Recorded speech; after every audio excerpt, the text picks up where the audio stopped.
Os 4 maiores fracassos tecnológicos de todos os tempos.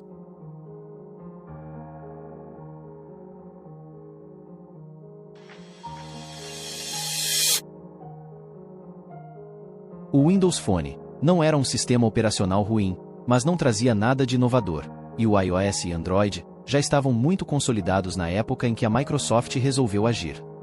Qualquer lançamento do Windows Phone era uma resposta ao que já existia no mercado. As vendas até chegaram a empolgar em determinados momentos, quando o Windows Phone chegou a atingir uma fatia de 10% no Brasil, mas não se sustentaram por muito tempo. No terceiro trimestre de 2015, o Windows Phone tinha apenas 2% de participação de mercado, uma vergonha para uma gigante como a Microsoft. Lançado em novembro de 2010, o Windows Phone não conseguiu atrair a atenção, mesmo com todo o dinheiro da Microsoft e sua posição de liderança nos desktops. O Android seguiu dominando o mercado, com mais de 80% de participação, mas as fabricantes ainda estavam tendo prejuízo. Até mesmo a Samsung, única que consegue lucros expressivos vendendo smartphones com Android, está vendo suas vendas caírem a cada ano. O iOS gera recordes de lucros para a Apple, embora tenha uma fatia mais modesta, de 13,5%. O Windows Phone juntou o pior dos dois mundos. Não conseguiu participação de mercado e nem deu lucro. No início, o Windows Phone chegou a receber apoio de diversas fabricantes, incluindo Samsung, LG, Dell, HTC, Huawei, Acer e Nokia. Mas apenas a Nokia acabou investindo de verdade na plataforma, até porque havia fechado um acordo de exclusividade com a Microsoft para usar o Windows Phone em todos os smartphones. A Nokia, que já estava em apuros após perder mercado para as novas concorrentes com Android, especialmente a Samsung, viu seu valor de mercado despencar, e acabou sendo comprada pela Microsoft em 2014 por 7,6 bilhões de dólares, uma pechincha, perto dos mais de 200 bilhões de dólares que valia no início dos anos 2000. Embora tenha alcançado um público fiel na Europa, e em países emergentes, incluindo o Brasil, o Windows Phone não chamou a atenção dos desenvolvedores de aplicativos e serviços, que continuaram priorizando as duas principais plataformas do mercado.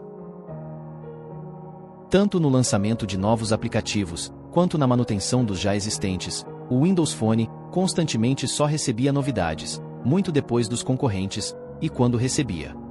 Os buracos na loja de aplicativos eram tapados por desenvolvedores independentes, quando possível.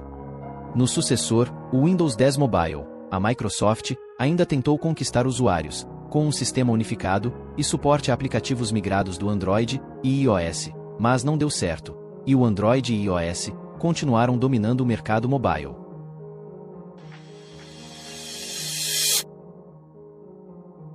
Com a chegada dos iPhones e Androids, a BlackBerry perdeu toda a relevância que tinha no mercado de smartphones, sendo incapaz de acompanhar a evolução tecnológica do mercado e entregar o que o consumidor queria. O problema começava na própria diretoria. Quando ainda se chamava Research in Motion, a fabricante canadense tinha 2 CEOs ao mesmo tempo, uma estrutura de administração bastante criticada. Em sua última década de vida, a BlackBerry lançou uma série de produtos fracassados, que até pareciam ideias boas, mas que no fundo eram ruins. O Playbook, por exemplo, era um tablet de 7 polegadas, caro para o que oferecia, com duração de bateria nada empolgante, e loja de aplicativos quase sem nenhum suporte. O sistema também rodava aplicativos para Android, enviados para a BlackBerry App World, mas a seleção era bastante limitada. A primeira versão do Playbook OS nem sequer tinha aplicativos nativos de e-mail e calendário. O BlackBerry OS 10 seria uma grande atualização do sistema operacional móvel da empresa, mas atrasou diversas vezes na época em que a BlackBerry estava tendo prejuízos milionários e demitindo funcionários. O sistema operacional BlackBerry OS chegou tarde demais, não deu certo, e teve participação irrelevante no mercado de smartphones. Em meados de 2015, havia ficado com apenas 0,3% das vendas. A BlackBerry, que chegou a ter 20% do mercado de smartphones, valendo mais de 83 bilhões de dólares, teve a desativação de seus serviços em janeiro de 2022, contabilizando prejuízos de mais de 4 bilhões de dólares.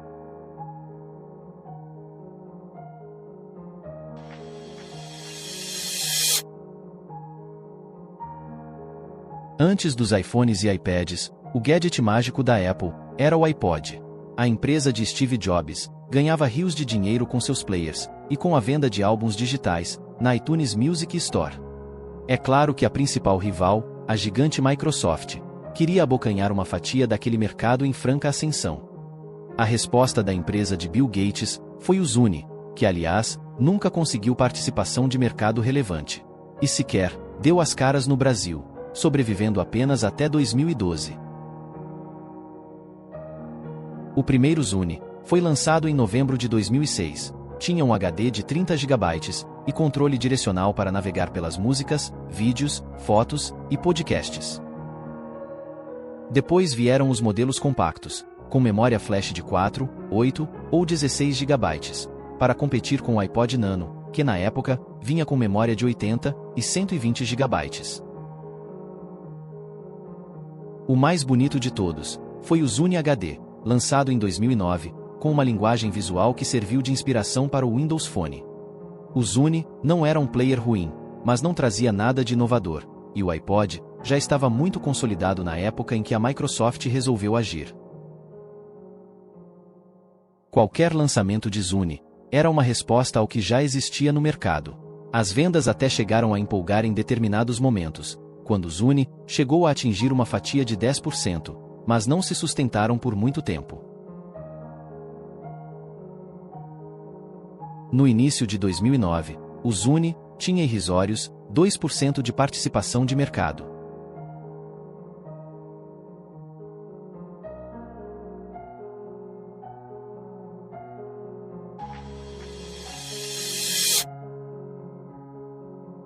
O Google Stadia foi lançado em novembro de 2019, como uma plataforma de streaming de jogos, que permitia aos usuários jogar videogames em diversos dispositivos, sem a necessidade de hardware de jogo de última geração, e pretendia ao gamer rodar um jogo extremamente pesado em um dispositivo com pouca memória RAM.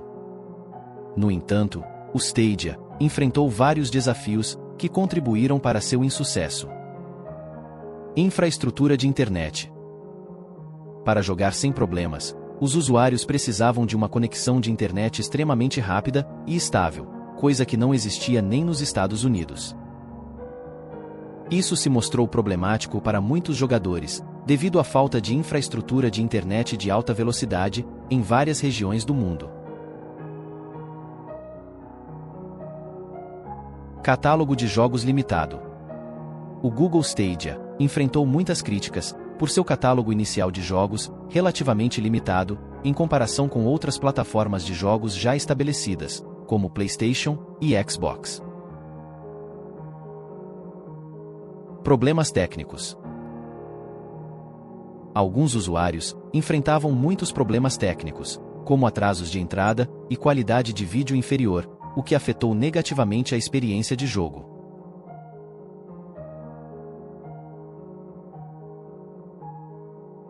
Comunicação e suporte inconsistentes.